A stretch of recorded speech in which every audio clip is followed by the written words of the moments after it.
I don't want to hear any more rhetoric about the racism that is supposedly non-existent here. Because are you reading this behind me?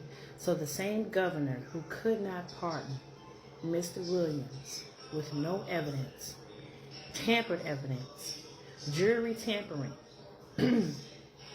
protest from the family saying that this man is not the man, couldn't give him clemency. That man lost his life.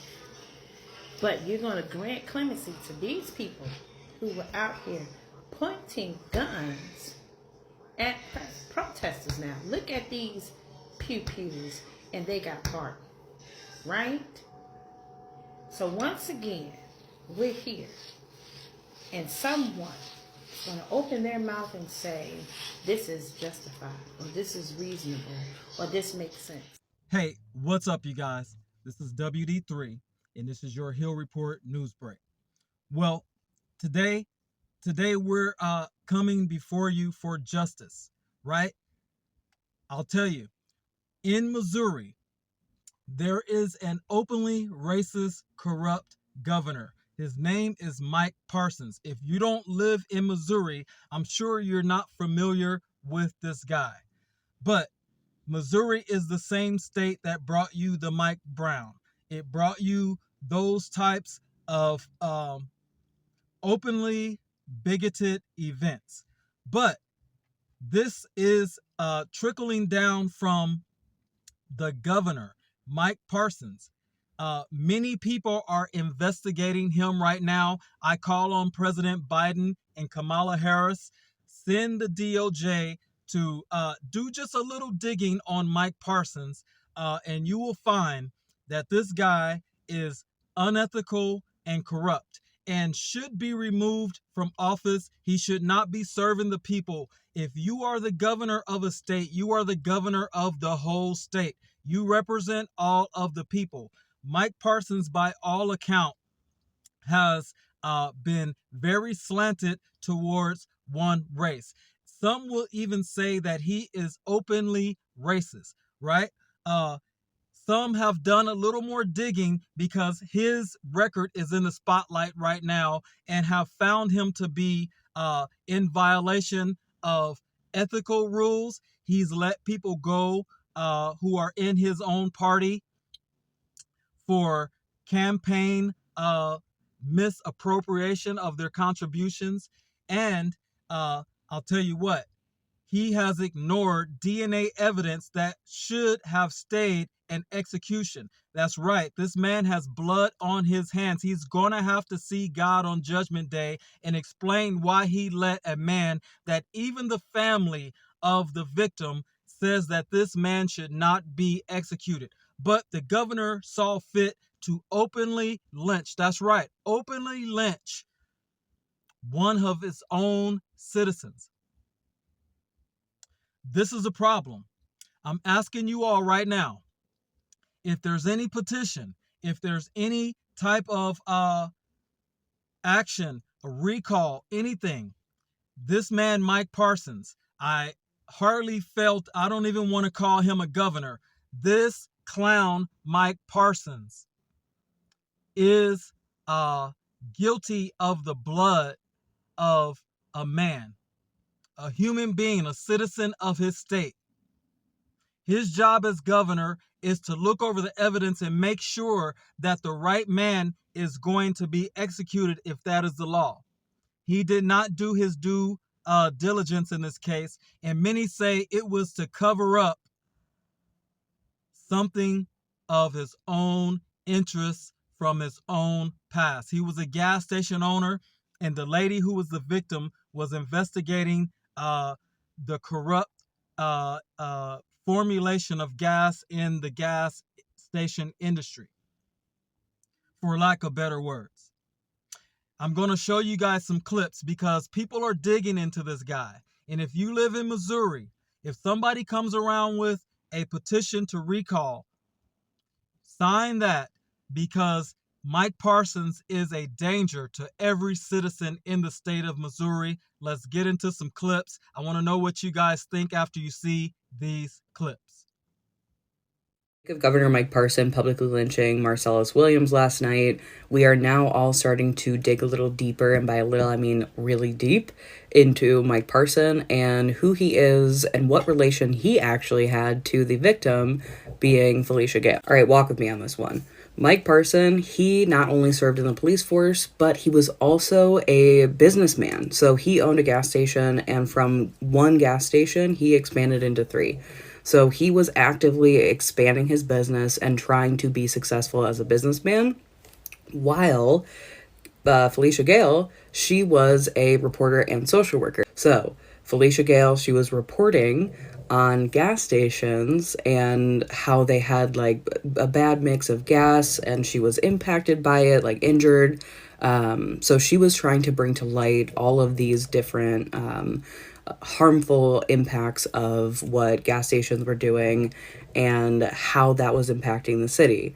I wonder why Mike Parson would have any reason to misplace blame.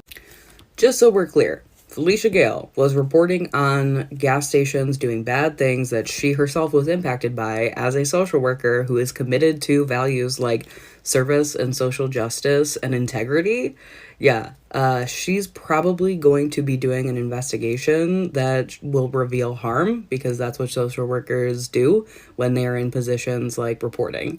So Mike Parson, remember, he was the one that owned the gas stations and worked in the police department. Interesting connections, right? I just know this man's done really awful shit. And if you've been waiting for an opportunity or the right moment to talk about what this guy's done to you, right now is the time. And let me make myself very clear. Fuck the Supreme Court and fuck every single other person that allowed this shit to happen. But this guy could have single-handedly stopped it, and he didn't. And I know that it's really scary when people like this guy in a position of power, especially when he had so many ties to law enforcement, how scary it can be to tell your story. But now's the time, because there will be no doubt in anyone's mind of the evil that this man is capable of. So if you've been waiting for your moment, now's the time. And again, I do not condone violence, and that's not what I'm doing here. But what I am saying is that I hope that 6 p.m. Central Standard Time was the last minute that this man knew peace. I know people in Missouri, and I've heard about some of the shit you've done. And now I have a sneaking suspicion that the floodgates are about to fucking open on all the shit you got hidden in your closet, my guy. You're a disgrace to this country. You are a disgrace to the American people. You are a disgrace to our judicial system. You acted like a fucking dictator. And at this point, you're a fucking serial killer as far as I'm concerned. So, it's fucking sick. It's fucking sick. Governor's office. How may I help you? Hi. Who am I speaking with? This is the governor's office. I know, but in Missouri. who am I speaking with? What's your name? Rose. Rose. Hi, Rose, and I'm calling regarding Marcellus Williams. I am urging Governor Parsons to stop the scheduled execution on September 24th. Marcellus Williams is an innocent man, and the state of Missouri has admitted this after reviewing the DNA evidence. Executing an innocent individual is not only a stain on morality, but also a wrong that cannot be undone. Why is Governor Parsons going to continue with this execution after DNA has proven his innocence and the prosecutor has even reached out to Parsons to stop this execution? Well, I can share your concerns with the governor. I'm asking you, so explain that question. Why are you guys going to murder an innocent man? Well, the governor has not made a public comment, and he has up to 24 hours. Okay, well, the execution is scheduled for the 24th. What's today's date, ma'am? So he has 24 hours, so he can still provide a public comment up to Monday. Is this because of Governor Parsons' history of being a racist and a racist police officer? Is that why? Because I don't understand why Governor Parsons, why it would be so hard to stop an execution of an innocent man, other than the fact that he's black. This isn't going to age well for the governor. And I do know that he's not up for re-election. So is this his last-ditch effort to give a big fuck you to the people of color? Is that what he's doing? Maybe Mr. Parsons, you Sure. can tell him this. Maybe he should stick to pig and cow herding. You are totally wrong. No, I'm not totally wrong. I'm totally right. I've done my research on Mr. Governor Parsons. I've done deep research, the kind that require VPNs. I know exactly who this man is. And all this stuff is going to go on TikTok. I don't care anymore. He is a racist. And if you guys don't stop this execution of this innocent man, it will not age well for the state of Missouri. You best believe that. Have the day you each deserve. That's correct.